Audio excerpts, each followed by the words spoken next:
Ô, Leona, vamos falar um pouquinho de cinema. Você participou de uns filmes muito importantes para o Brasil, né? Como Carandiru, Olga, Amarelo Manga, tem muitos filmes, né? Mas quer falar um pouquinho pra gente do que você viveu nesses É, sets aí, que eu acho que deve ter sido muito intenso. Carandiru e Olga, por exemplo, são histórias intensas, né? eu fiz muitos filmes. Olha, eu acho que eu dou muita sorte com o cinema, porque os filmes que eu fiz realmente. Eu acho que eu não fiz nenhum filme que não tenha sido premiado, viu? E eu acho isso que não eu exatamente, né? Eu também ganhei muitos prêmios com o Hum. cinema, mas filmes. Então isso é essa sincronia que acontece. Então eu fiz muitos filmes assim de primeiro longa de diretores, por exemplo, eu fiz o Céu de Estrelas da Tata Amaral, que foi considerado um dos melhores filmes assim brasileiros daquele momento. Depois fiz o Amarelo Manga Contra Todos, que era um filme muito legal, que a gente entrava no set e não sabia, cada personagem sabia a sua história. Então eu sabia a minha história, o diretor me dava, o diretor Roberto Moreira, foi um filme super premiado também. Ele passava para mim a minha história, ele passava, por exemplo, para cada um de vocês, digamos que a gente estivesse aqui juntos, você sabia a sua Uhum. história. E aí a gente chegava no set e começava a contracenar. Ele Que sabia o barato. quebra-cabeça, mas a gente não Sucesso, né? sabia. Então foi um filme super legal, assim, que teve muito impacto essa linguagem, né?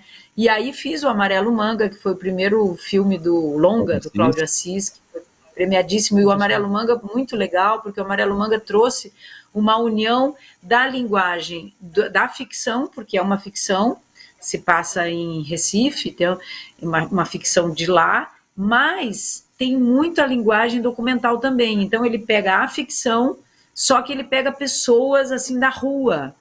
Então a gente foi para lá, a locação era num bar. Então é legal porque muitas horas são as pessoas de lá mesmo. E ele uniu muito esse lugar. Às vezes parece que é um documentário, as pessoas que estão Hum. nos ambientes, né? Entrou. E o Carandiru foi um filme que foi um pouco antes do Carandiru ser destruído. Foi um filme que um mega sucesso do Hector Babenco, um dos últimos filmes do Babenco, né? Incrível você participar de alguns filmes que têm um sentido histórico, como Olga, por exemplo, também. Uma mega produção histórica. E também fiz outros filmes, uma produção pequena, mas muito legais, como o Anacá, do José Roberto Aguilar, que é um filme maravilhoso. O José Roberto Aguilar é um super artista plástico, então de repente entrava artes plásticas no meio, você estava na linguagem do cinema e entrava as reuniões, né? Fiz uma comédia também, A Casa da Mãe Jona 2, do Carvana, que foi o último filme do Carvana e do José Wilker Uhum. também, que Ah, são legal. momentos assim que acontecem, né?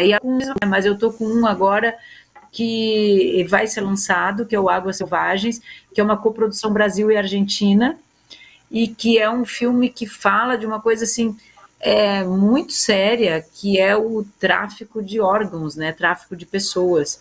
Só que isso é uma coisa maravilhosa na arte. Você pode falar de assuntos muito sérios, muito importantes de serem ditos, quase uma denúncia, né?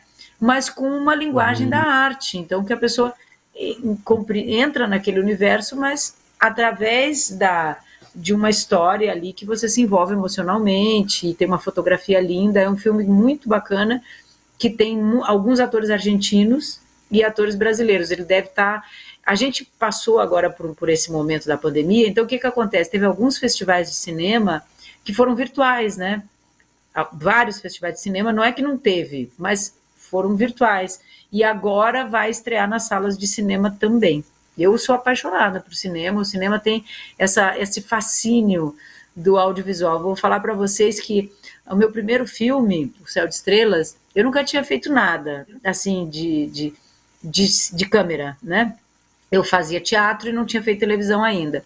E a minha primeira cena, eu lembro que a minha relação não era com a câmera, era com o câmera, era com a pessoa que estava ali, que é a relação do teatro, né, da atriz do ao vivo. Aí teve um momento, então eu sabia se a cena era boa ou não, pelo que a diretora falava, mas também pela energia ali do pessoal que estava na câmera, do som, que sempre tem um monte de No gente, né, no set. estúdio e tal, e aquilo ali me dava temperatura. Quando eu passei a entrar no mistério, que é quem está do outro lado da câmera, ou seja, quem vai me ver, aí que eu comecei a sacar um pouco da linguagem do cinema e curti demais essa coisa de você fazer para uma câmera e você não entregar, porque a gente está aqui, a gente não sabe exatamente quem que está nos ouvindo. Tem uma galera e milhares de pessoas que estão aí ouvindo e vendo a gente não sabe. Então, esse lugar desse mistério do audiovisual, que você sabe que você está falando para milhares de pessoas, mas ao mesmo tempo você tem que estar no seu foco e na sua presença aqui agora. E isso, para mim, é fascinante, completamente fascinante.